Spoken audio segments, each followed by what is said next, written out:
ধোঁয়াশা ওরা দুপুরে চাল বেয়ে একটা সঙ্গীহীন কাঠঠোকরা নেমে আসছিল।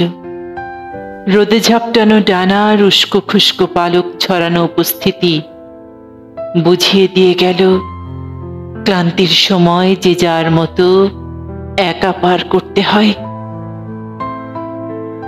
রবি ঠাকুরের বিষাদ ভাঙার গান নতুবা জীবনানন্দের নক্ষত্র পতনের কবিতা শোনার ভাগ্য নিয়ে সবার জন্ম হয় না। কেউ কেউ তার চেয়েও অবহেলায় কাটিয়ে দেয় জীবন। তার খবরও কেউ রাখে না।